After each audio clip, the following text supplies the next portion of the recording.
The polished oak of the dining table felt cool beneath my forearms. It was a table I had picked out myself, 2 years ago. Back when I still believed in things like forever. Across from me, Mark's face was a mask of furious righteousness. His voice, usually so smooth and persuasive, was a low growl that seemed to vibrate through the wood. "What the hell is this, Alara?" He had thrown my phone onto the table, and it lay there between us, screen glowing. On it was a perfectly innocent text chain with an old college friend. Someone I hadn't seen in a decade. We had exchanged a few pleasantries, a memory of a shared class. It was nothing, it was air.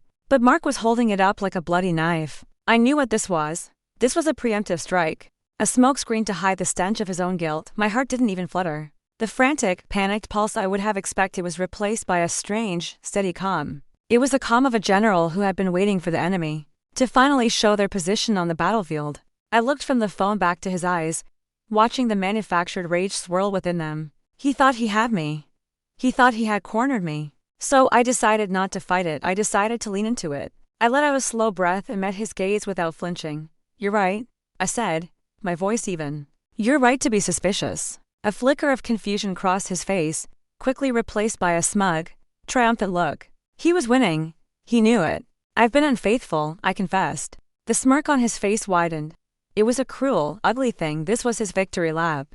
He would be the victim now, the wronged husband. He could finally justify his distance, his late nights, his secrets. He had his escape plan. But he hadn't let me finish. I held up a hand, a small, simple gesture that made him pause. "But not with him," I said, nodding towards the phone. "Not with some ghost from my past." I leaned forward slightly, lowering my voice so he had to strain to hear me.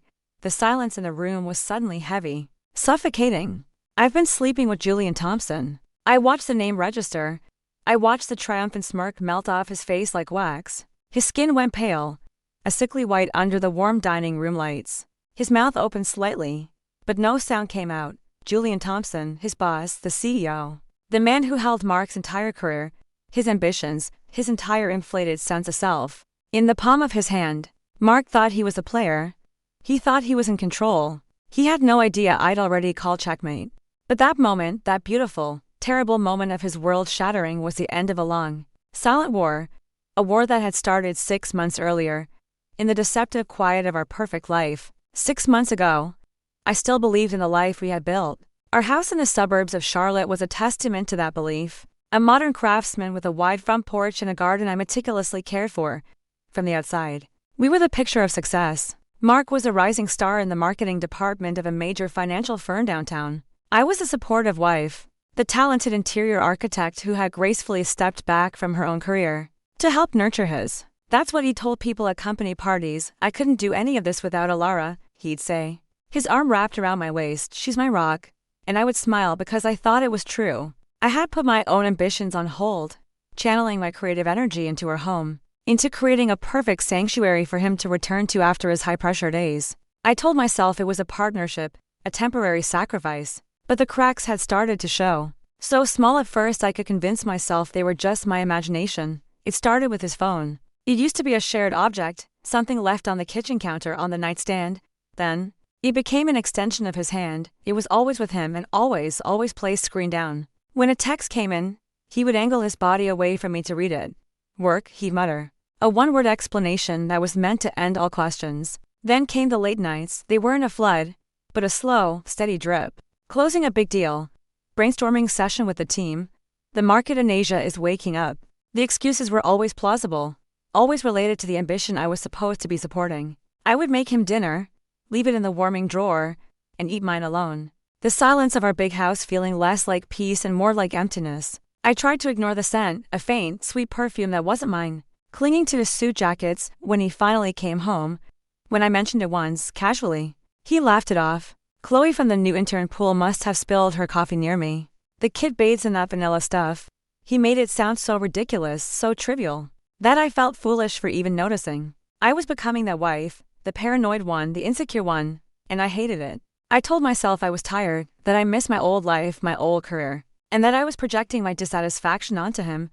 I talked to my best friend, Sarah, over coffee. "He's just stressed, Al," she said, though her eyes were sympathetic. "You know what that world is like. It's a shark tank. Maybe you guys just need a vacation." A vacation. The idea felt like a mirage in a desert. I suggested it to Mark that weekend. Maybe we could go to the coast for a few days, just us. He looked up from his laptop, his focus still a million miles away. That sounds great, babe. But Q3 is a monster. I can't possibly get away right now. Maybe after the quarterly reports. After the quarterly reports became his new favorite phrase. It was a constantly moving finish line, a promise of a future that never seemed to arrive. The distance between us grew.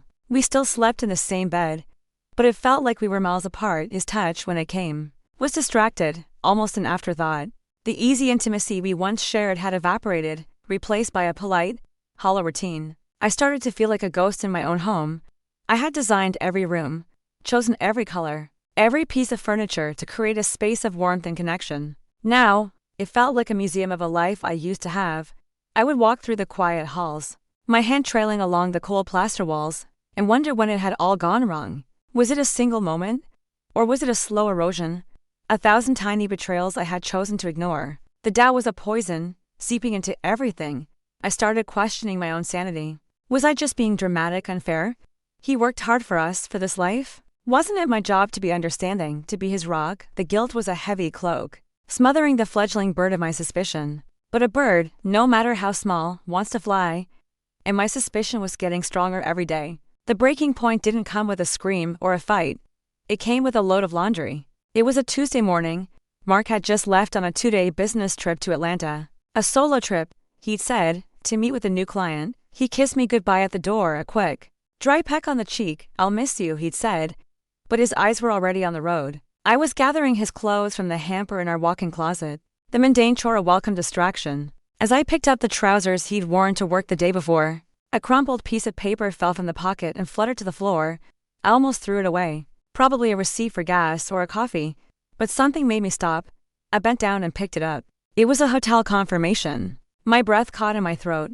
I smoothed the paper out on our dresser, my hands trembling slightly. It was for a boutique hotel downtown, one known for its romantic ambience and discreet service. Not the kind of place you'd book for a standard business meeting. The reservation was for that very night and the next, the dates of his Atlanta trip. My eyes scanned the details, a cold dread washing over me. Every word was a hammer blow, shattering the fragile glass house of my denial. Reservation name, Mark Vance. Check-in, Tuesday. Check-out, Thursday. And there, at the bottom, the detail that stopped my heart. Number of guests, 2. I stood there for a long time, just staring at the paper. The world seemed to slow down. The ambient sounds of the house fading into a low hum. There was no rage, no violent sob. The feeling that rose up in me was something far colder, far sharper. It was the icy, absolute certainty of the truth. He wasn't in Atlanta. He was less than 20 miles away, in a hotel room with someone else. Every late night, every whispered phone call, every lame excuse clicked into place, forming a hideous, undeniable picture. The pain was immense, a physical ache in my chest. It felt like I had been hollowed out. But beneath the pain, something else was stirring. It was a flicker of anger, yes. But it was more than that. It was a strange sense of clarity. For months, I had been living in a fog of doubt and self-recrimination.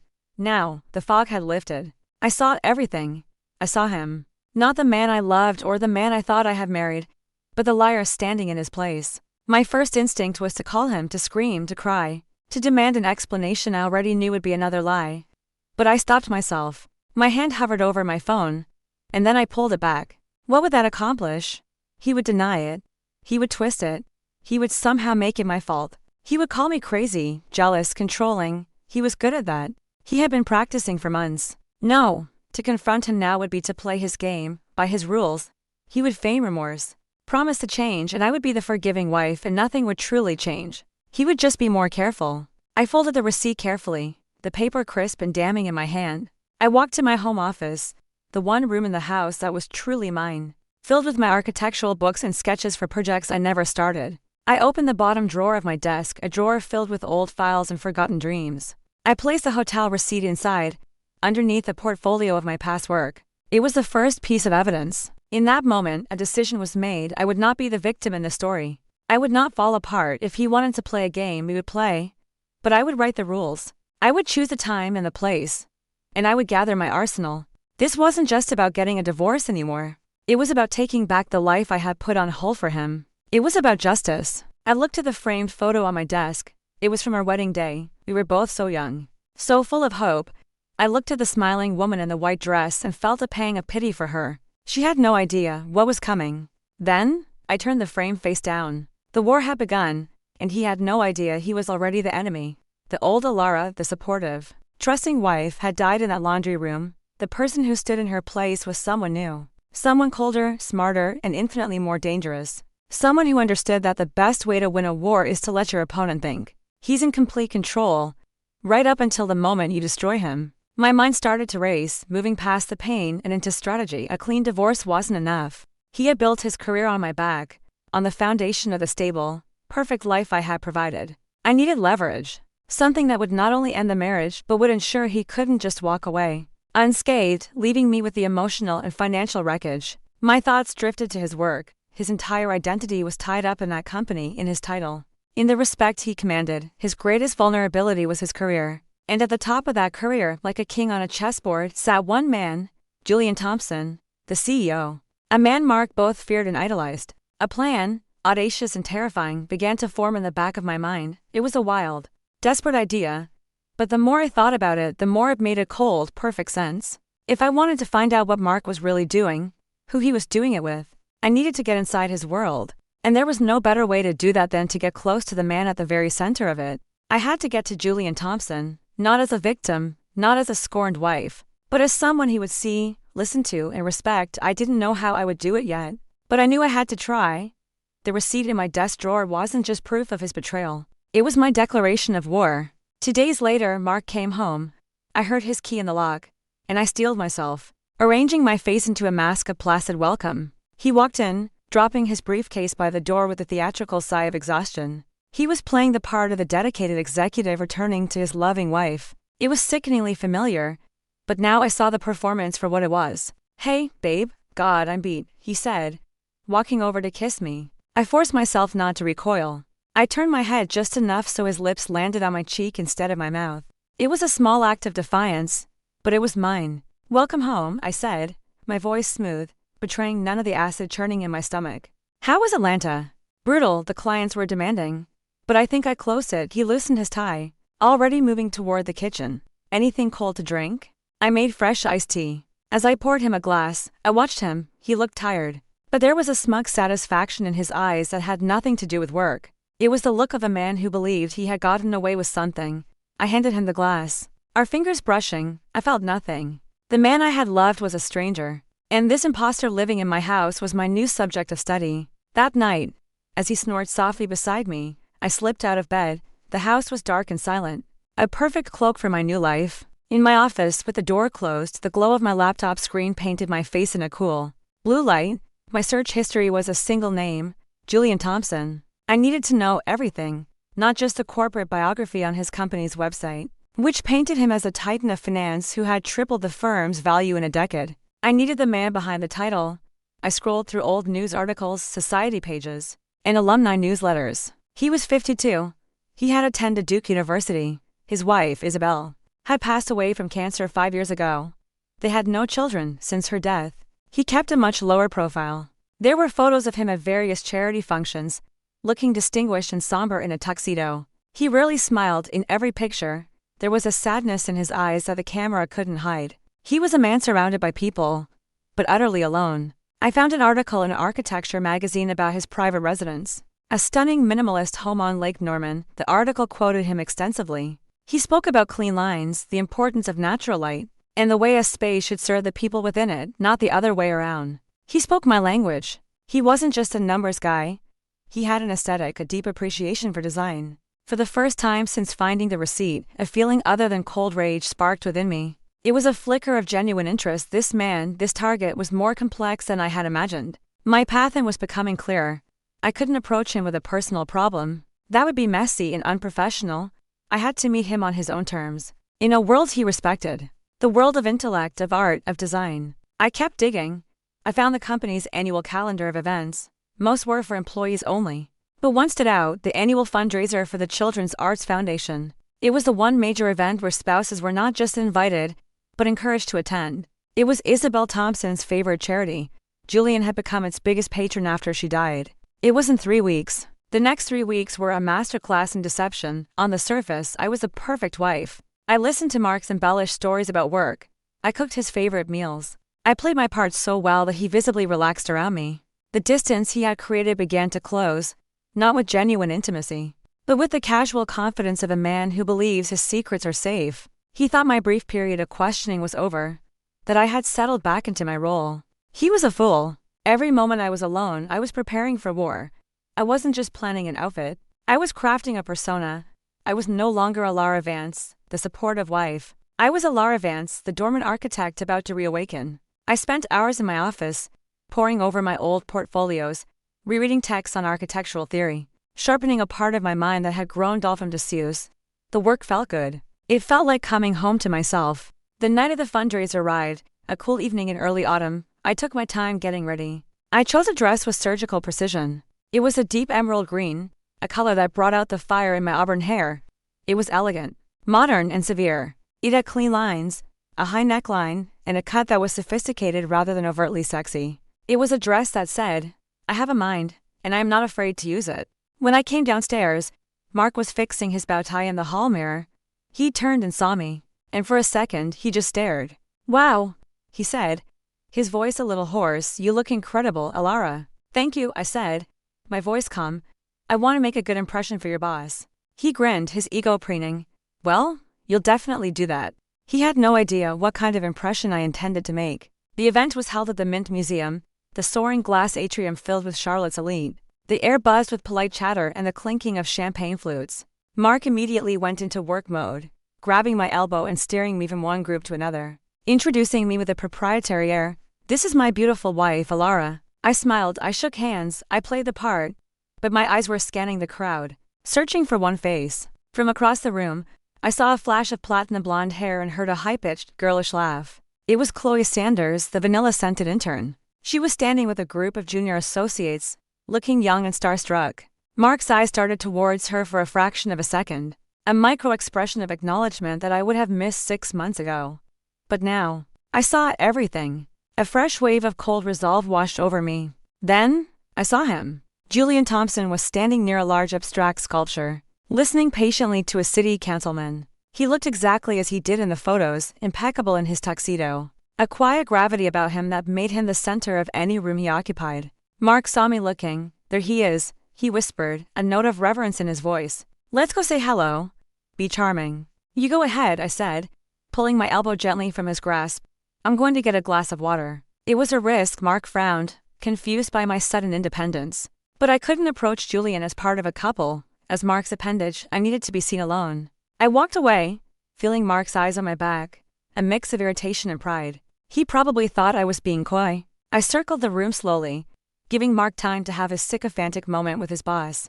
I found a vantage point near the sculpture where Julian was standing. The councilman finally moved on, and for a moment, Julian was alone. He looked down into his glass of what appeared to be scotch, his shoulders slumping just a little. He looked tired of the performance, just as I was. This was my chance. I took a deep breath and walked toward him, not directly, but as if I were simply examining the sculpture. He glanced up as I approached, his eyes giving me a polite, dismissive scan before he looked away. I was just another face in the crowd. "It's a bold choice for the space," I said, my voice clear and steady. He looked back at me, a flicker of surprise in his eyes. He hadn't expected me to speak. "I'm sorry." "The sculpture," I said, gesturing to the twisting metal form, "it's aggressive. It fights the harmony of the atrium. The architect who designed this building understood light and space. This piece just consumes it." He was silent for a moment, truly looking at me for the first time. He wasn't looking at my dress or my face, but at my eyes. He was assessing me. "You're not a fan of brutalism, I take it." "I'm a fan of intention," I corrected gently. "I'm not sure what the intention is here. Other than to be noticed, it's the architectural equivalent of a scream." A small, almost imperceptible smile touched the corners of his mouth. It transformed his entire face, easing the lines of grief and stress. "That is the most astute thing I have heard all night." He extended a hand. "Julian Thompson." "Lara Vance," I said, taking his hand. His grip was firm and warm. I did not offer the information that I was Mark's wife. I let my name hang in the air, standing on its own. "Are you an artist, Alara?" "An architect," I said. "Or I was. I'm on a sabbatical." Before he could ask more, Mark was there, a wide, plastic smile plastered on his face. "Sir, I see you've met my wife." He placed a heavy hand on the small of my back. Julian's eyes flickered from me to Mark. then to the hand on my back. The small, warm smile vanished, replaced by his usual polite mask. The transition was lightning fast. "Vance," Julian said, his tone shifting from personal to professional. "Yes. Your wife is a woman of strong opinions." There was an unreadable glint in his eye. "Oh, Alara's full of surprises," Mark chuckled, oblivious. He launched into a fawning monologue about a recent marketing campaign, effectively pushing me to the periphery of the conversation. I didn't mind. I had done what I came to do. I had planted a seed. I had established myself as an individual, as a mind. Before I was identified as a wife, I stood there silently, playing the role of the beautiful, quiet spouse, while on the inside, my heart was pounding with adrenaline. Julian's attention kept drifting back to me for brief moments, a question in his gaze. He was intrigued. It was more than I could have hoped for. The rest of the evening was a blur. We made our excuses and left an hour later. In the car, Mark was buzzing. "That went well," he said, reaching over to squeeze my knee. "Thompson was really taken with you. He even said you were a woman of strong opinions." That's a compliment, coming from him. "I'm glad I could help," I said, looking out the window at the city lights flashing by. He thought I had helped him. He thought my performance was for his benefit. He had no idea that I hadn't been building a bridge for him, but for myself. And he had no idea that I was planning to burn his side of it to the ground. For 3 days after the fundraiser, I heard nothing. The adrenaline faded, replaced by a gnawing anxiety. Had I misread the situation? Was it all for nothing? I went through the motions of my life? The silence in the house feeling heavier than ever. Mark was in a good mood, convinced he was on the fast track to a promotion. His good cheer was like nails on a chalkboard to my frayed nerves. On the 4th day, I was in my office, sketching a design for a lakeside cottage just to keep my hands busy, when my laptop pinged with a new email notification. My heart leaped into my throat. I clicked it open. The subject line was simple, a question. The sender was Eleanor Riggs, executive assistant to Julian Thompson. My hands trembled as I read the short message. "Dear Ms. Vance, I hope this email finds you well. Mr. Thompson was very intrigued by your comments regarding architectural design at the fundraiser last week. Our firm is in the early stages of planning a redesign for the lobby and atrium of our corporate headquarters downtown. He was wondering if you might be open to a brief, informal consultation to share some of your ideas. Please let me know if this is something you would be interested in. Sincerely, Eleanor Riggs." I read the email 3 times, the words blurring together. It was real. It had worked. It was more than a foot in the door. It was a formal invitation to walk right through it. He wasn't just intrigued, he was offering me a professional opportunity, a way to reclaim the part of myself I had sacrificed for Mark. This was it, the next move in the game. It was terrifying and exhilarating all at once. My plan, born of pain and desperation, was taking on a life of its own. I was no longer just reacting to Mark's betrayal. I was actively building my own future, brick by painful brick. I took a deep, steadying breath, my fingers hovering over the keyboard. Then, I began to type my reply. "Dear Ms. Riggs, I would be delighted." The 2 short sentences of the email stared back at me from the screen, each word a perfectly cut key, unlocking a door I hadn't even been sure existed. This wasn't just an invitation, it was a validation for the first time in years. Someone was seeing past the role of wife and seeing the architect I used to be. A cold thrill, sharp and intoxicating, ran down my spine. My challenge now was how to present this to Mark. I couldn't tell him the truth that I had orchestrated the entire encounter at the fundraiser, that I had researched his boss and deliberately engineered a conversation. In his world, women didn't strategize like that. They were beneficiaries of happy accidents. So, a happy accident it would be. I closed my laptop and went downstairs, my heart beating a steady, determined rhythm. Mark was on the couch, scrolling through his phone, a beer sweating on the coaster beside him. "I got an interesting email today," I said, keeping my voice light and casual. "Oh yeah?" he grunted, not looking up. "From Julian Thompson's office." That got his attention. His head snapped up, his eyes wide. "What? Why?" I allowed a small, pleased smile to play on my lips. It seems he was impressed by our little chat about architecture at the fundraiser. He's invited me in for an informal consultation. They're thinking of redesigning the lobby of the corporate headquarters. Mark stared at me, his mind clearly working to process the information. I could see the gears turning, surprise, followed by a dawning sense of opportunity. His opportunity, of course. "A consultation for you?" he asked, a hint of disbelief in his voice. Then his expression shifted to one of proprietary pride. "Well, I'll be damned. That's fantastic, Elle. See, I told you he was taken with you." He stood up and came over, wrapping his arms around me in a hug that felt more like he was claiming territory than expressing joy for me. This is huge. This is a direct line to the man himself. It's just a conversation, Mark, I said, gently extricating myself. Don't downplay it, he insisted, his eyes gleaming with ambition. This is our chance. You go in there, you blow him away with your smart design stuff, and you make sure he knows whose wife you are. This could be the very thing that cements my promotion. I just smiled. I'll do my best. His words were a bitter pill, but they served a purpose. They confirmed I was on the right path. He didn't see me. He saw a tool, an asset he could leverage for his own gain. He was so blinded by his own ego that he couldn't fathom I might have ambitions of my own. It was the perfect cover. The next 2 days were a blur of preparation. I unearthed my old portfolios. The thick